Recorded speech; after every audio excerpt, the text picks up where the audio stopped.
Hello everyone, hope you're all doing great. Thank you for all the nice comments on my last video, and we've got a bit of a shorter video today just because I've had quite a busy week. But I hope everyone's doing great. Remember, I love you and enjoy these stories. And make sure you check out the podcast in the description below and my Instagram at Joe the Insomniac. This happened around 10 years ago. In 2008 or 9, I was visiting my grandmother in a rural section of lakes of the Ozarks, near a small town near where I went to high school. I was very familiar with the area, and when visiting my grandmother, I would often walk into town, taking backward trails until I reached the main road going into town. Very rarely would somebody stop and offer me a ride, and normally I would accept. It's a small town in a rural area where everyone knows each other, so I didn't have to look up when getting into a vehicle really. I stopped accepting rides after this though. I just come out of the woods and was walking along the side of the road. I was still maybe a mile or two out of town, and enjoying my walk.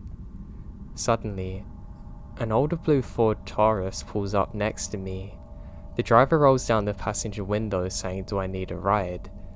I start to walk over. I get in and get a good look at the driver. The man looked like a greasier version of Charles Manson. Flat, stringy brown hair that looked as though it hadn't been washed in over a week that come down to his jawline. He had salt and pepper 5 o'clock shadow and piercings, with blue eyes. Something about him rang every alarm bell in my body. It's almost like when he looks at you, he's looking into your soul. I went to get out of the car, but it's in motion. Instead, I begun looking around the vehicle. The front is relatively normal, even clean. The back seat's got a blanket, and there's something that takes up the entire back seat with a tarp. Whatever it was stands about 1.5 feet off the back seat. And on top of all of this is a big black shaggy dog staring at me. "What are you doing here?" The question snapped me back to the front seat. "I'm sorry, what?" He stares at me now. "What are you doing here?" I'm visiting my grandma. I live in a college town about 90 miles from here. I'm gonna see some old friends." "No," he says, "why are you here?"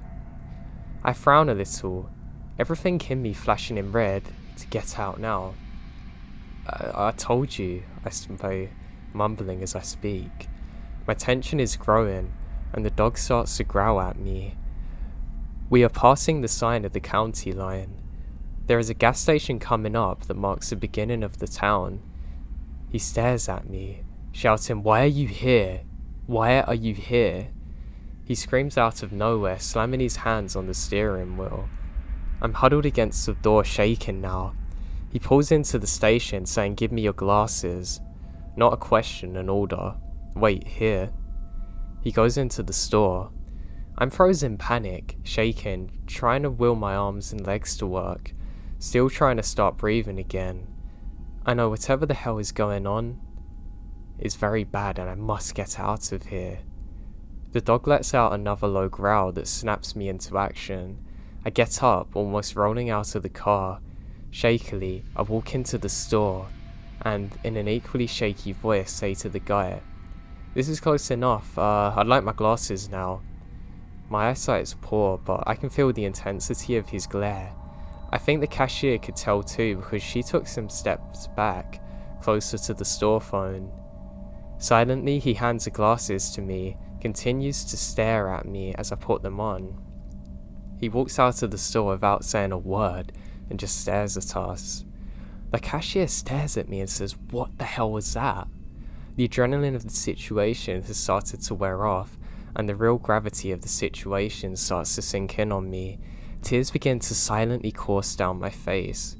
"Can I use your phone, please?" She just nods and hands it to me with no hesitation, and gives me a box of tissues. She says I can call and go into the manager's office and take as much time as I want.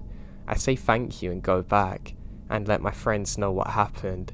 I also tell them because I'll be cutting through the woods to get to them, because I don't want to see this guy again either, and that I'm going to come out of the houses. It took a few minutes to breathe and relax after I hung up. When I went back out, the cashier said if I'm okay and if there's anything she can do. I thank her again and say nah. I ask her if she knew the guy, but she's never seen him before, and didn't think he's from here.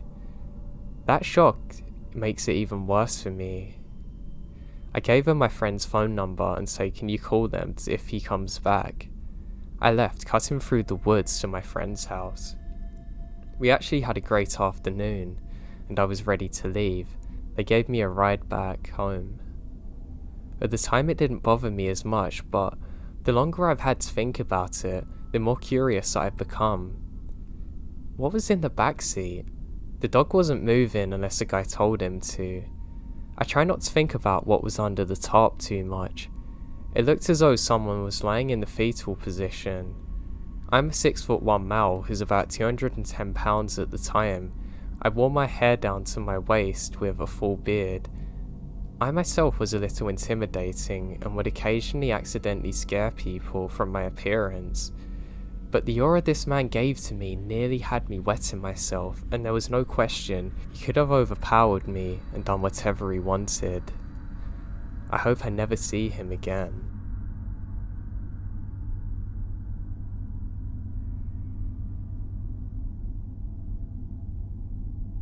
This happened to me about 10 years ago, and is something that I'm never gonna forget. I used to spend a lot of time with my grandparents out in their cabin house in the woods. I loved being there. I found I could really clear my mind, but also if I spent too much time there, I would overthink and start to feel down. But I also lived with my parents in a city too. It was quite a few hours away, but going to both in moderation gave me the perfect balance in life that I felt I needed. So anyway, one day, I'm out in the cabin on my own because my grandparents have gone out and they're not going to be coming back for the night, and I'm pretty bored and decide to go for a walk. I had a couple of things on my mind, so I thought being out in nature was really going to be a great way to get away from everything. Now I step out and everything's normal. I'm feeling pretty good at the time, and I'm just smelling the trees and listening to the insects. When I set out, I realised that I need to get new shoes because the soles are coming off and they're really dragging, making a lot of sound. I begin walking and feel pretty good. There's a really nice summer's breeze on my face. I'm getting annoyed because there's some mosquitoes and insects that start biting me, but I'm not too worried. I'm coming up to a small lake where I always sit and just clear my mind. After a few minutes of walking, I reach it, and it's perfect. There's a small boat that my grandpa owned, and I go onto this and set out to sail near to the middle of the lake, where I like to lay back for a few minutes and sleep sometimes. The waters here are very still, so I can do this. Now I don't know how long I was out for, but I must have fell asleep for about 3 hours, because when I woke up it was almost nightfall. I wake up and I can see my grandpa with a flashlight. I say, "Hey grandpa, how's it going? I didn't know you're back already." And the light goes off. Now at first I don't really react to this, but that's just because I've just woken up. And in a second I feel my pulse in my hands. Adrenaline's kicked some sense into me. I let out a scream and duck down. That's not my grandpa. Whatever this is nearly 7 feet tall and almost completely black, in complete silence. I'm frozen in terror, and I see the light go on again. I call out and say, "Hey, I don't want any trouble. I'm just on my boat relaxing," and the light goes out again. I realise that I'm in a very dangerous situation. I need to get out of there, so I start rowing like I've never rowed in my life before. Now in those few minutes it took for me to get to the other side, I must have set some kind of Olympic record, because I don't think anyone's ever rowed as quick as me. The moment I hit the shore, I immediately start sprinting back to where the cabin is. As I'm sprinting, one thing I noticed is that I seem a lot quieter this time. I thought this was strange because I was definite I was going to need to buy new shoes, but I didn't take time to think of that. I'm running for a good 4 minutes, but I have to stop to get my breath. I don't bother looking behind me. That's when it hits me. I can hear something behind me. It sounds exactly like my feet. I don't know if it's my mind playing tricks on me, so immediately I pick up the pace again, screaming, "Please just leave me alone. I'm only a few minutes away from the cabin now." And the worst part of the story is what happens next. I realise that what I thought was the sounds of my shoes earlier are actually from this person or thing following me. So that means that it was following me from the second I left the cabin and there was nothing wrong with my shoes. I immediately busted in, slammed the door behind me and don't bother looking back. My grandparents are there and wonder what on earth is wrong with me, and I cry out what's just happened, and my grandpa grabs his gun and flashlight and runs out there. Now my grandpa never found exactly who that was. And what's more crazy is they moved out of the cabin just a few days after, since my grandma saw a similar thing to me. This is something that has pained me for so many years after. We left the cabin 2 days after that and never went back. But what I hate is the fact that something followed me and was stalking me for hours and was there from the start, and I had no idea it was there or what it was capable of. I don't really believe in the supernatural, so I don't think it was that, but whatever this person was wearing seemed to be designed just to be stealthy, or was I don't know what. But I hate the fact that I've been stalked. It's a horrible primitive feeling that you just can't shake.